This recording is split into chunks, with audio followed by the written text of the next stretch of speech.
Bonjour et bienvenue à une nouvelle édition de l'Érable en bref. Aujourd'hui, nous parlerons sur la conclusion du cas qui a pris l'attention de la population de la MRC de l'Érable pendant le mois d'août 2023. Dans une décision de dernier moment, Lorenzo Favilli, un immigrant français qui demeure au Québec depuis 2017 et qui est resté 3 ans en statut migratoire au Canada, s'est bénéficié d'une décision exceptionnelle de la part du gouvernement du Canada.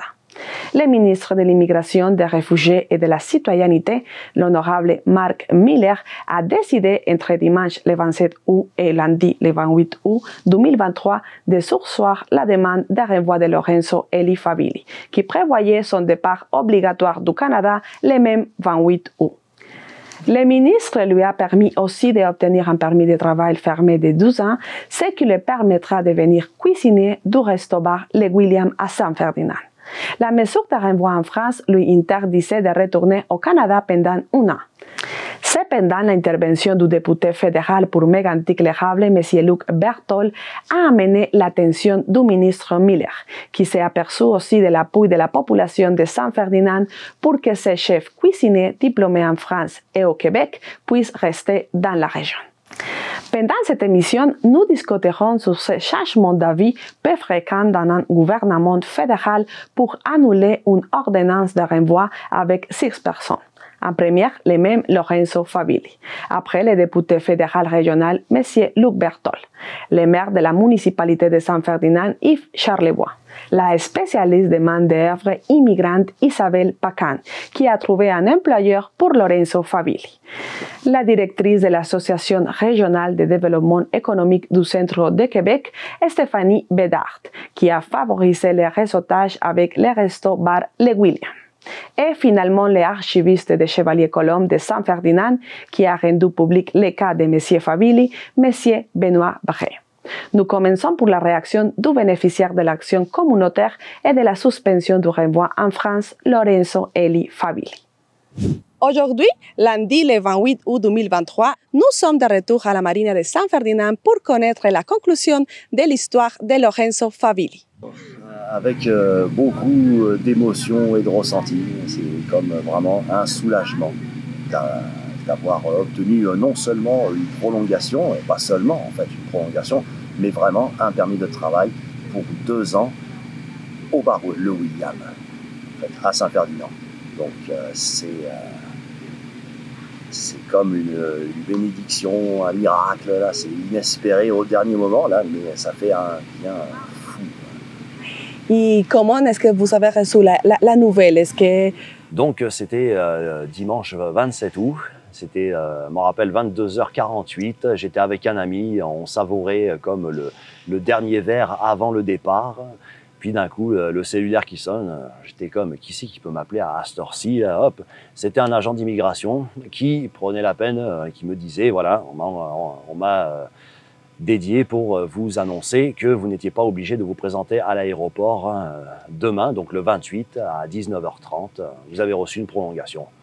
Donc, déjà, ça a été la première bonne nouvelle.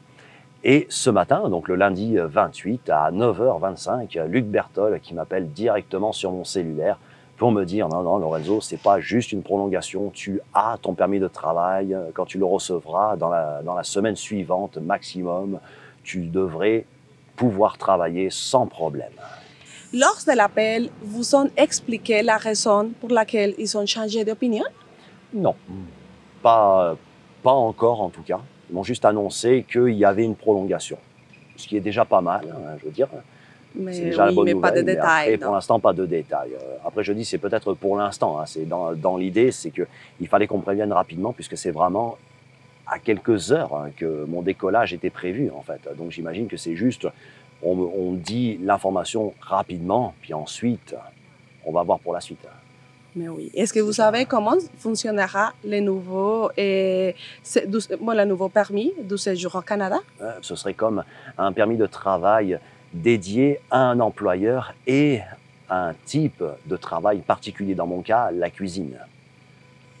Combien de temps pourrez-vous rester au Canada? Pour 2 ans. 12 ans. Et pendant ces 2 ans, ça va me permettre de vraiment régulariser ma situation. Et vu que je suis éligible à la résidence permanente, passé un certain délai, je vais faire ma demande bien avant que ces 2 années-là ne soient révolues. Mais oui. Est-ce que vous savez quelles sont les conditions pour travailler pendant ce temps?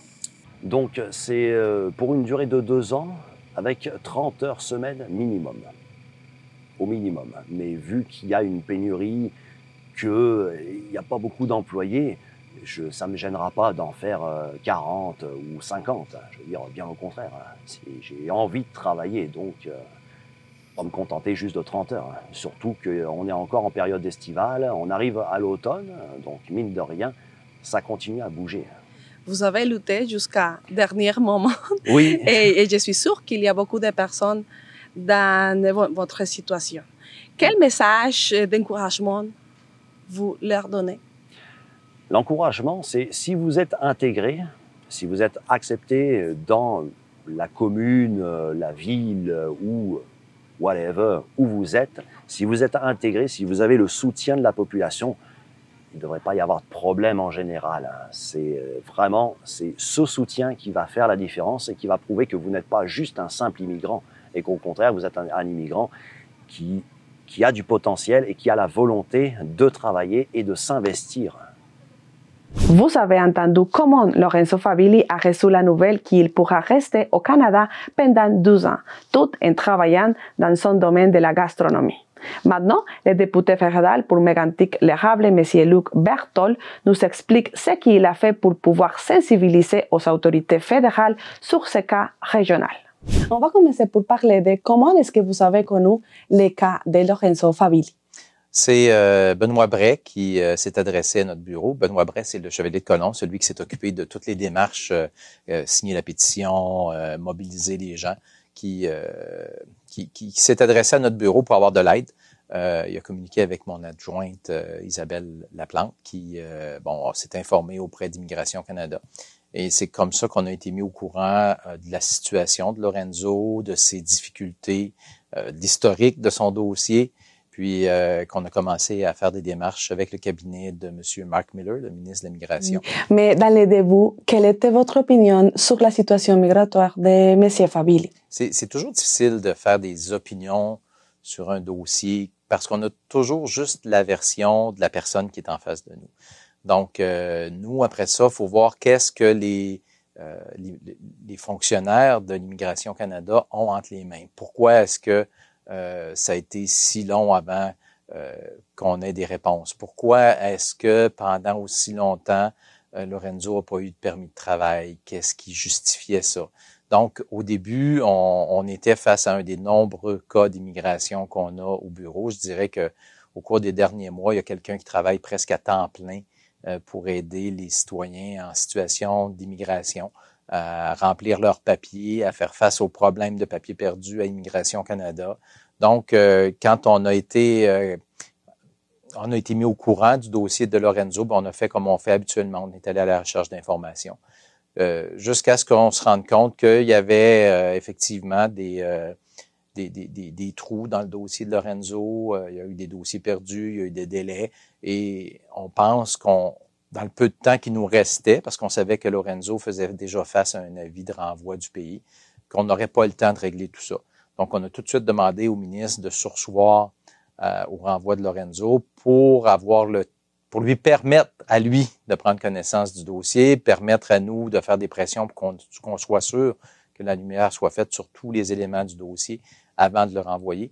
Ça n'avait pas de bon sens qu'on renvoie quelqu'un sur la base d'informations qui étaient partielles. Donc, on voulait vraiment être sûr que Lorenzo ait toutes les chances de son côté, puis être sûr que la machine n'avait pas fait des erreurs ou des oublis dans son cas. D'accord. Et est-ce que vous trouvez des points faibles dans la gestion du dossier de M. Favilli de la part du gouvernement du Canada? Comme je l'ai dit, dans le peu de temps qu'on a eu, on ne pouvait pas laisser le temps au nouveau ministre parce qu'en plus, il y a eu un changement de ministre pendant cette période-là. C'était M. Mark Miller qui a été nommé ministre de l'Immigration au cours de l'été. Donc, c'était évident que le ministre n'aurait pas le temps d'étudier l'ensemble des éléments du dossier de Lorenzo. Donc, ça prenait du temps. Ça prenait du temps pour faire la lumière sur les dossiers qui auraient été perdus, égarés.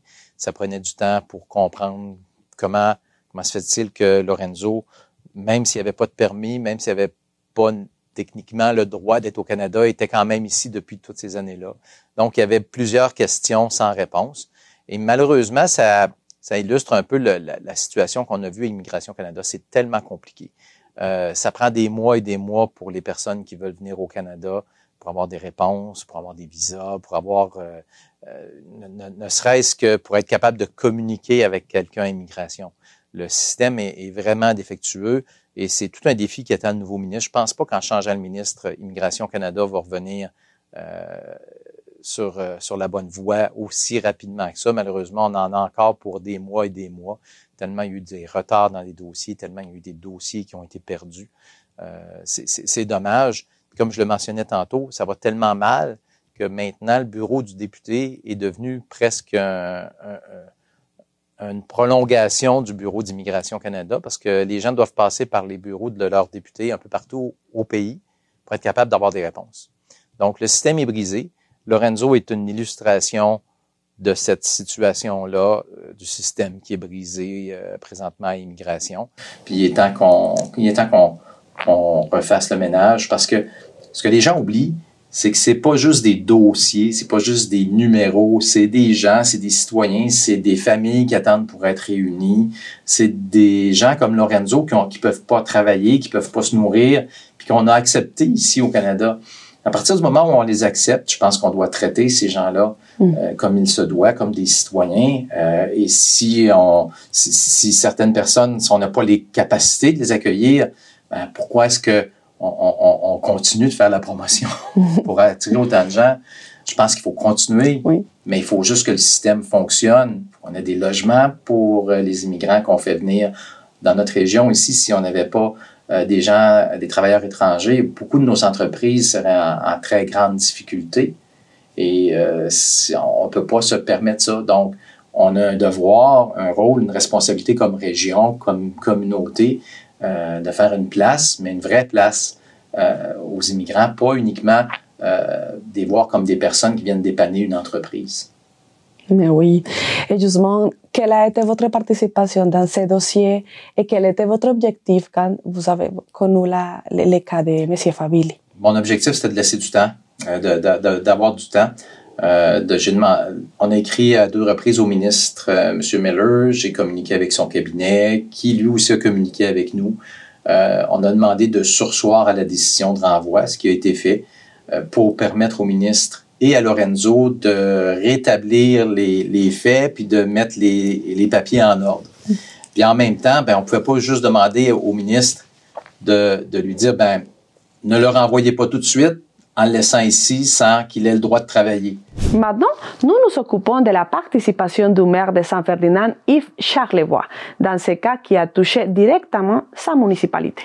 Ce matin, en ce lundi 28 août, j'ai appris par le député fédéral Luc Berthold que M. Lorenzo avait quand même 2 ans devant lui pour travailler au Canada et rebricoler son dossier. Là, je ne sais pas comment ça fonctionne, mais il va pouvoir rester parmi nous pendant au moins 2 ans et il va avoir le temps de faire toutes les demandes inimaginables pour pouvoir rester avec nous de façon permanente.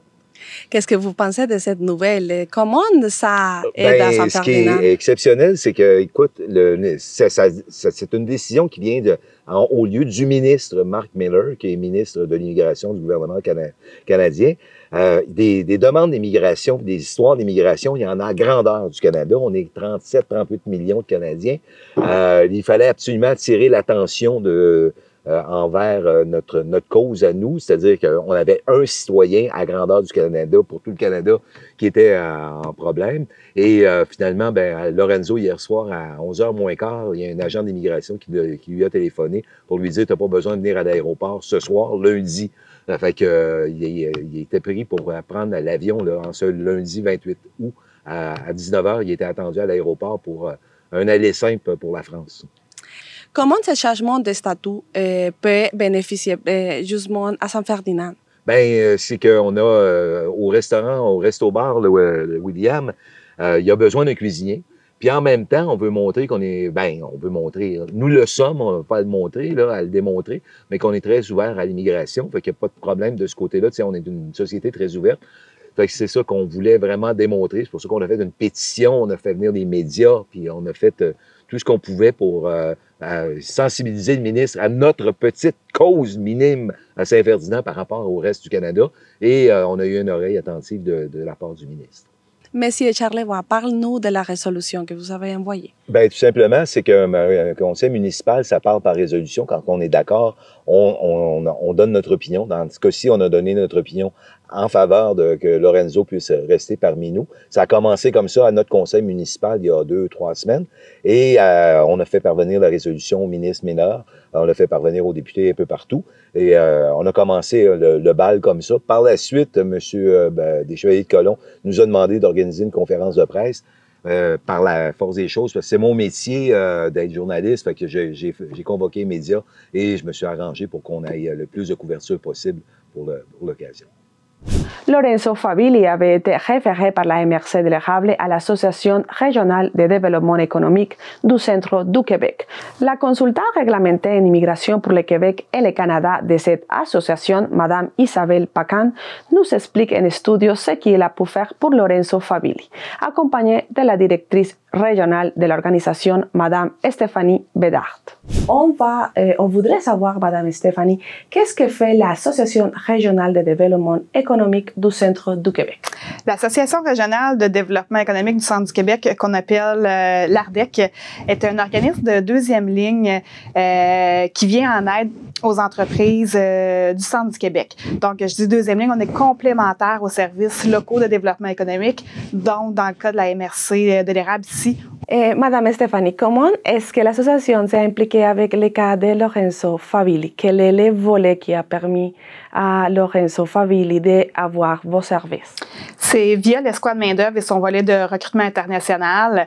Donc, on était approché par la MRC de l'érable pour que Isabelle puisse accompagner Lorenzo face à la problématique qu'il vivait dans les derniers mois.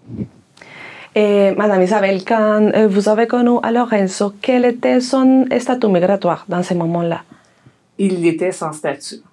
Ben, en fait, à l'étape où il était rendu, il était trop tard pour faire ce qu'on appelle un rétablissement de statut. En fait, ça faisait déjà plusieurs mois, même années, qu'il était sans statut. Habituellement, lorsqu'on perd un statut, en fait, on n'a que 90 jours pour le rétablir. Donc, on avait largement dépassé les 90 jours. Depuis, Lorenzo il s'était fait confisquer son passeport et était présentement en attente d'une réponse par rapport à ce qu'on appelle un examen des risques avant renvoi. Et c'est ça qui a pris beaucoup de temps. Et pour lequel ça l'a maintenu dans une position vulnérable, en fait. Et moi, sachant ça, je pouvais pas vraiment l'aider parce que ça dépasse aussi mon champ de compétences. Donc, je pouvais pas me permettre de le conseiller par rapport à ça parce que c'est quand même une situation qui est complexe et ça demande un champ de compétences qui est quand même très spécifique. Donc, c'est pour ça que je l'ai référé à des consultants, à des avocats plutôt qui sont plus qualifiés dans ce domaine-là. Lorenzo a eu comme une proposition d'un restaurant pour travailler. Mm-hmm. Est-ce qu'il fallait que le propriétaire du restaurant, William, remplisse des formulaires et fasse des démarches auprès du ministère d'immigration, des réfugiés, des citoyennetés du Canada ou non? Oui, en fait, l'employeur pour lequel il a eu une entente, si on veut, devait effectivement faire ce qu'on appelle une offre d'emploi qu'il devait déposer sur le portail des employeurs d'IRCC, donc Immigration, Réfugiés, Citoyenneté Canada, afin d'aller payer les frais et aussi de faire ce qu'on appelle le lien avec Lorenzo, parce que ça lui aurait permis d'avoir un permis de travail fermé, c'est-à-dire un permis de travail qui serait lié à cet employeur-là, dans ce cas-là, qui serait le Resto-Bar, le William. Oui, ça c'est la solution que vous l'avez proposée dans le début des processus. Oui, c'est la solution qui a été envisagée parce que c'était la solution la plus rapide Par contre, je lui ai dit que j'avais quand même une réserve que cette solution fonctionne parce que, étant donné qu'il était sans statut depuis très longtemps, en fait, c'est que quand on dépose une demande de permis de travail par la suite, ben c'est sûr que si on a été sur le territoire sans avoir respecté les conditions de séjour de ces anciens permis, ben c'est sûr que là, il peut y avoir ce qu'on appelle une interdiction de territoire, donc parce qu'il n'a pas respecté les conditions de son séjour. Fait je l'avais mis en garde, j'avais mis en garde aussi l'employeur pour dire j'ai quelques réserves, c'est une solution qui est possible. Est-ce que c'est une solution qui va permettre de rétablir le statut? J'en ai aucune idée parce qu'on était dans une situation qui est hors norme. Là. Madame Isabelle, finalement, Lorenzo Favilli a pu rester au Canada. Quelles sont vos recommandations maintenant? Ben, en fait, ça va de respecter ce que le ministère va avoir émis comme exigence là, au fait qu'il reste ici. Donc, il pourra probablement avoir un permis de travail éventuellement selon ce qui a été recommandé. Là. Pour conclure, nous entendons la réflexion finale du responsable de la Banque alimentaire des Chevaliers de Colombe de Saint-Ferdinand, M. Benoît Bray, qui a défendu publiquement le cas de Lorenzo Favilli devant les personnalités politiques de la MRC de l'érable. Ah, quel bonheur ce matin, pendant que je me préparais à aller à Dorval, à l'aéroport, leur conduire. Puis là, je reçois un coup de téléphone de M. Berthold à 8h27 pour me dire que Lorenzo était resté ici pour 2 ans avec son permis de travail. J'étais tellement content. Puis écoute, il y a quand même 9 mois de travail depuis le 3 décembre que je travaille avec lui, puis on est rendu presque en septembre. Là. Alors, cogner à plein de portes, avoir toutes sortes de mauvaises informations. Puis tout à coup, avec les gens qui ont eu de la bonne information, Isabelle Paquin de l'Ardec, Isabelle Laplante de Rue de Berthold, on a cogné plein de portes. Puis là, de savoir ça aujourd'hui, c'est une grande victoire pour Lorenzo et aussi pour l'immigration en tant que telle. Moi, je fais ça à cause de l'injustice. On est devenus amis, même chum, Lorenzo et moi, mais les autres immigrants qualifiés qui arrivent ici, j'espère que tout le Québec, tout le Canada va comprendre qu'on a besoin des immigrants qualifiés. On est en période de pénurie de main-d'œuvre. Puis aussi enlever les tabous des crises de Québécois, excusez l'expression, qui disent tout le temps c'est des voleurs de job, c'est des ci, des ça. Non. Les immigrants ici, il faut les accueillir. Puis il y a certaines nationalités qui sont super fins, on a intérêt à les connaître. Surtout les Sud-Américains qu'on connaît moins, mais qui s'intègrent bien, là. Toi, tu es une petite Colombienne, lui, il est argentin, l'autre est français, puis on travaille avec les Mexicains. On a intérêt à connaître leurs valeurs, puis de leur faire permettre nos valeurs aussi. Quand ils viennent s'établir, ils vont travailler avec nos valeurs, mais il faut connaître les leurs aussi. Puis en tout cas, j'encourage le monde à défendre des dossiers comme ceux-là. Puis j'invite les immigrants qui ont de la misère. Mon numéro de téléphone il est trouvable. Puis on va essayer de les aider. Puis je pense qu'il y a des gens qui travaillent pour eux autres. Puis oui, on a intérêt à se soutenir, tout le monde. Tu sais, c'est beau avoir une grande gueule, mais je suis pas capable de me défendre seul. Ça peut être du monde.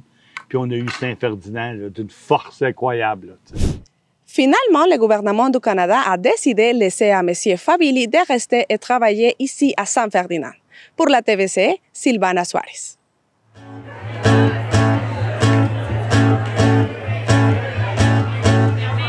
Si Dieu, tes dieux existent vraiment, le bagage est toute ma joie, tes mots expungent ça. Avec Seigneur, garder les yeux sur son terrain, on dit pas plus pour nos petits voisins.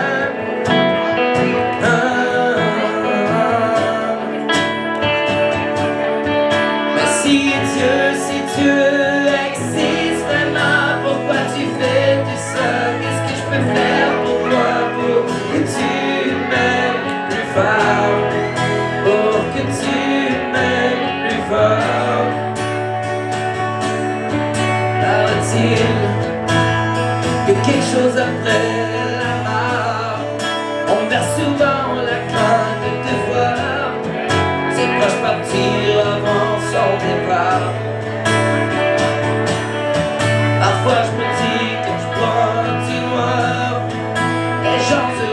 sont sans histoire. Il n'y a qu'un lâche, un faible pour fuir sans dire au revoir. Sans dire au revoir, mais si Dieu existe vraiment, pourquoi tu fais tout ça? Qu'est-ce que je peux faire pour toi, pour que tu m'aimes plus fort? Pour que tu m'aimes plus fort. Y'a pas de larmes plus brûlantes, y'a pas d'histoire plus touchante que la tienne. Quand t'as de la peine, t'as de la peine. Un beau matin, tu te retrouves en deuil de ton bonheur, et ça décime ton cœur, ton cœur, ton cœur. Si Dieu existe vraiment, pourquoi tu fais tout ça? Qu'est-ce que je peux faire pour toi, pour que tu m'aimes plus fort, pour que tu m'aimes encore? Et si Dieu existe vraiment, et des miracles pour moi, accroche-moi, sourire, accroche-moi, sourire.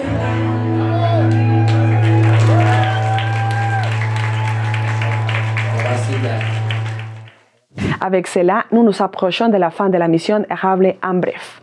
Nous avons expliqué de manière détaillée comment l'immigrant français Lorenzo Favilli a pu rester au Canada malgré une ordonnance initiale de renvoi en France. Avec l'appui de la population de la MRC de l'Érable et l'action des autorités locales, le gouvernement du Canada lui a donné l'opportunité exceptionnelle de relancer sa profession de chef cuisinier au Québec. Si vous voulez rester informé sur ce qui se passe dans la MRC de l'Érable, nous vous invitons à regarder nos émissions de l'Érable en bref et de l'Érable approfondi de chaque semaine. Pour l'instant, nous vous disons à la prochaine.